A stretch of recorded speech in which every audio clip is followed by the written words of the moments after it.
পার্শ্ববর্তী দেশগুলোর সঙ্গে তাদের যে রাজনীতি এবং তাদের যে আচরণ সেটা কোন প্রেক্ষিতে তারা কীভাবে করছেন সেটা তারা ভালো বোঝেন, সেটা বলেছেন।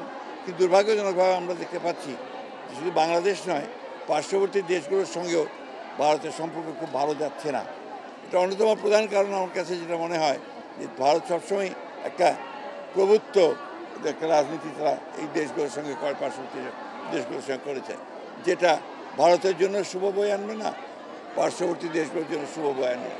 সুতরাং পারস্পরিক সম্মানের ভিত্তিতে, মর্যাদার ভিত্তিতে, পারস্পরিক স্বার্থের ভিত্তিতে সেই সম্পর্ক গড়ে তোলা উচিত বলে আমরা মনে করি। কোয়ালিটি সম্পন্ন আন্তর্জাতিক মানের still bar CSRM, committed for better still. আমরা আজকে মুক্ত বাংলাদেশে দলের প্রতিষ্ঠাতা শহীদ প্রেসিডেন্ট জিয়াউর রহমান বীর উত্তমের বাজারে এসেছিলাম তার বাজার জিয়ারত করতে, শ্রদ্ধা জানাতে, পুষ্পাঞ্জলি জানাতে। শহীদ প্রেসিডেন্ট জিয়াউর রহমান বীর উত্তম বহুদলীয় গণতন্ত্রের প্রবক্তা এবং আধুনিক বাংলাদেশের রূপকার যথার্থই উপলব্ধি করেছিলেন যে বাংলাদেশের উন্নয়নের জন্য নারী সমাজকে যদি এগিয়ে নিয়েও না যায় তাহলে বাংলাদেশের উন্নয়ন কখনোই সম্ভব হবে না। সেই জন্যই জনসংখ্যার অর্ধেক যে নারী সমাজ তাকে এগিয়ে নিয়ে যাওয়ার জন্য সর্বপ্রথম একটা রাজনৈতিক কাঠামো নির্মাণের জন্য এই বাংলাদেশ জাতীয় মহিলা দল নির্মাণ করেছিলেন, প্রতিষ্ঠা করেছিলেন। এবং তিনি মহিলা মন্ত্রণালয় তিনি প্রথম সেটাকে তৈরি করেছিলেন। এবং এই অন্যান্য বিষয়গুলো যেমন মহিলাদের ক্ষমতায়ন, মহিলাদেরকে আপনার কর্মসংস্থান, পুলিশে নিয়োগ, চাকুরির ব্যবস্থা করা, তাদের শিক্ষার ব্যবস্থা করার সর্বক্ষেত্রে তিনি মহিলাদেরকে এগিয়ে নিয়ে যাওয়ার জন্য তিনি কাজ শুরু করেছিলেন।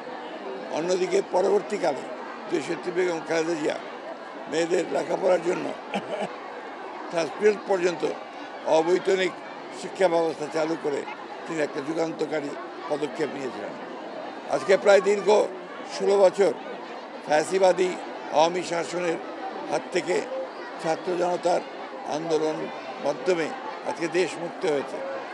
এই বিপ্লবে, এই আন্দোলনে, এই সংগ্রামে দেশের অসংখ্য মানুষ, ছাত্র জনতা, এমনকি মহিলারা পর্যন্ত প্রাণ দিয়েছেন, শিশুরা প্রাণ দিয়েছে।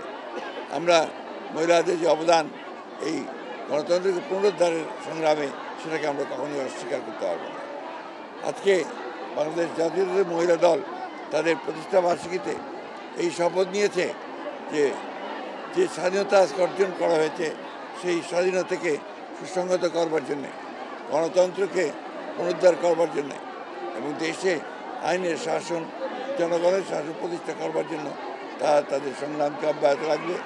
এবং আমরা বিশ্বাস করেন দেশে খুব শিগগিরই আজকের যে অন্তর্বর্তীকালীন সরকার প্রতিষ্ঠিত হয়েছে তারা জনগণের রায়ের উপরে, মতামতের উপরে শ্রদ্ধার নিদর্শন করে তারা যত দ্রুত সম্ভব সংস্কারগুলোকে সম্পন্ন করে তারা দেশে নির্বাচনের মাধ্যমে জনগণের ক্ষমতা জনগণের হাতে তুলে দেওয়ার ব্যবস্থা করবে। আপনারা জানেন আমরা বারবার করেই দুবার দেখা করেছি আমরা আপনার এই অন্তর্বর্তীকালীন সরকারের প্রধান এবং তাদের সদস্যদের সঙ্গে। প্রত্যেকবারই বলে এসেছি আমরা যে একটা সংস্কারগুলো ঘোষণা করে যেটা তারা করতে চান সেগুলো জনগণের সামনে তুলে ধরা এবং সেটার সময় নির্ধারণ করা যাতে করে সুনির্দিষ্ট একটা যৌক্তিক সময়ের মধ্যে নির্বাচন হতে পারে এবং জনগণের ক্ষমতা জনগণের হাতে তুলে দেওয়া যেতে পারে সেই ব্যবস্থা করার জন্য আমরা তাদেরকে অনুরোধ করি। আসলে ভারতবর্ষের যে আপনার